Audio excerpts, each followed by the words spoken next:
ఈ రోజైతే నేను రోడ్డు మీద వెళ్తుంటే నా పక్కన జరిగిన ఇన్సిడెంట్ ఏంటి అని అంటే మాత్రం ఫ్లాగ్ పడిపోతుంది. అంటే వెహికల్స్ కి కట్టుకుంటాం కదా, అట్లా కట్టుకొని ఫ్లాగ్ పడిపోతుంటే ఆ తాతయ్య ఎవరైతే ఉన్నారో ఆయన ఆపి మళ్ళీ ఆ ఫ్లాగ్ ని కట్టుకున్నారు. మరి ఆయనతో అయితే మాట్లాడదాం, తెలుసుకుందాం అసలు ఎక్కడి నుంచి ఏంటి. నమస్తే అండి, హ్యాపీ ఇండిపెండెన్స్ డే. తమరికి కూడా 78వ స్వాతంత్ర దినోత్సవ శుభాకాంక్షలు. మన ఈ ఈ టీవీని వీక్షిస్తున్న వారందరికీ కూడా 78వ స్వాతంత్ర దినోత్సవ శుభాకాంక్షలు. థ్యాంక్ యూ అండి.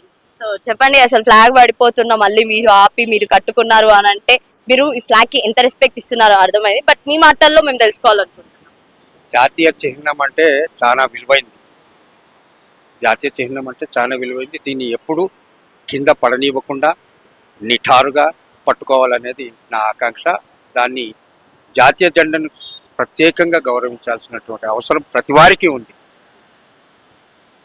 మన ఎవరైతే మన టైంలో చూసుకున్న 1947లో దీనికోసం 1947 కాకుండా ఇప్పటి నుంచో మనకంటూ ఒకటి ఉండాలి, బ్రిటిష్ వాళ్ళ పాలన పోవాలని చెప్పి మనం తెచ్చుకున్న ఈ ఇండియాలో ఫ్రీడమ్ లో మనకి అంత ఫ్రీడమ్ ఉంది అని మీరు అనుకుంటున్నారు? ఎందుకంటే మీరు ఎప్పటి నుంచో చూస్తున్నారు కదా, చెప్పండి. ఫ్రీడమ్ అయితే ఒకప్పటికి ఇప్పటికి తేడా ఉందమ్మా.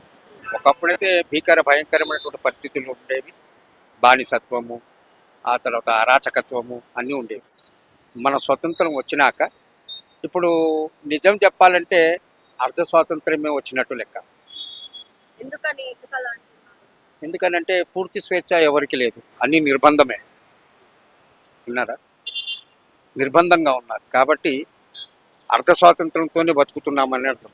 అంటే ఏ విషయాల్లో మీకు నిర్బంధం అని అనిపించింది? అంటే ఇప్పుడు సమాజాన్ని మనం దృష్టి పెట్టుకొని సమాజపరంగా ఆలోచించినట్టయితే చూసినట్టయితే కొందరు పేదలు, కొందరు ధనికులు అనేటటువంటి వ్యత్యాసం ఉన్నది. ఎవ్వరు అందరూ సమానమైనటువంటి సమాజం ఏర్పడినప్పుడే మనకు స్వాతంత్రం, నిజమైన స్వాతంత్రం వచ్చినట్టు నా అభిప్రాయం.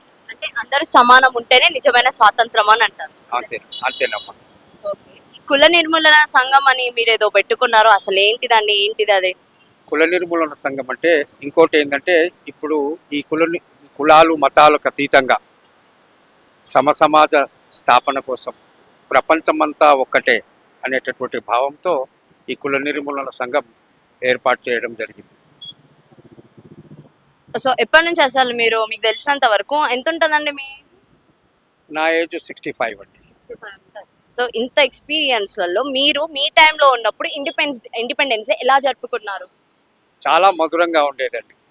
చాలా బంగారం లాంటి ఆ వాటిని గుర్తు చేసుకుంటే మహదానందం అనిపిస్తుంది. మేమే లైకల్పుడు, ఆ తాడుకు సుతిల్ తాడుకు రాసుడు అవన్నీ చేసి, అప్పుడు ఈ కటింగ్స్ ఉండేవి కావు, పెద్ద టాప్ పేపర్లు ఉంటుండే కలర్స్, వాటిని లెక్కతో మలిచి ఆ కట్ చేసడంలో నేనే ప్రావీణ్యత కలిగి ఉండేవాడిని మా బస్తీలో. కాబట్టి వాటిని అన్నిటిని నేను కట్ చేసిన తర్వాత అంతవరకే నా పని. ఆ తర్వాత అతికేయడం మొత్తం వాళ్ళ పని. వర్క్ డిస్ట్రిబ్యూషన్ పని విభజన చేసుకొని మేము హ్యాపీగా, ఎంత ఆనందం అంటే రాత్రి ఇదంతా 14 రాత్రి ఉదయం 6 గంటలకల్లా రెడీ అయిపోవాలి జెండా.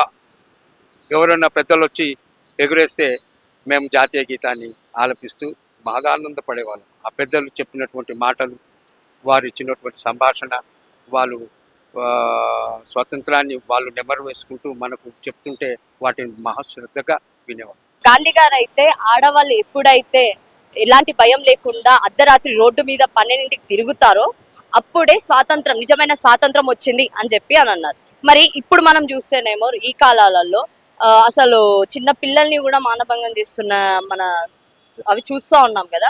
మరి నిజంగానే మనకు స్వాతంత్రం వచ్చిందని మనం అనుకోవాలా? ఇప్పుడు అర్ధరాత్రి ఆడది బయట తిరిగితేనే స్వాతంత్రం, నిజమైన స్వాతంత్రం అని మహాత్మా గాంధీ గారు చెప్పారు.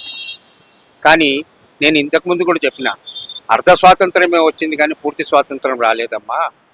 నిజంగా అసలు ఆ స్లోగన్ ఆయనకు ఎట్లా స్ఫూరించిందో తెలియదు కానీ చాలా చాలా అన్ని రకాలుగా ఆలోచించి చెప్పినటువంటి మాట కాబట్టి అది ప్రశంసనీయం. అయితే ఇప్పుడు అర్ధరాత్రి ఏమిటి, పట్టపగలు కూడా ఆడలు సురక్షితంగా ఉంటారు అనేటానికి వీలు లేకుండా ఉంది. మరి నిజమైన స్వాతంత్రం ఎప్పుడు వచ్చినట్టు మీ దృష్టిలో? మా దృష్టిలో అంటే సర్వజన అందరూ సమానంగా ఉంటేనే బాగుంటుంది. అసలు మన డాక్టర్ బిఆర్ అంబేద్కర్ గారు చెప్పిన విధంగా భారతదేశాన్ని అందరికీ సమానంగా పంచమన్నాడు. ఆ విషయాన్ని విస్మరించి రిజర్వేషన్లని అదని ఇదని అన్ని తైలాలు పెట్టి ఓట్లు కొట్టి సీట్లు ఎక్కుతున్నారు. కాబట్టి వీటికి చర్మగీతం పాడి అందరూ సమానులుగా పరిగణింపబడినప్పుడు, లేకుంటే సమానంగా వ్యవహరింపబడినప్పుడే బాగుంటుందని నా అభిప్రాయం.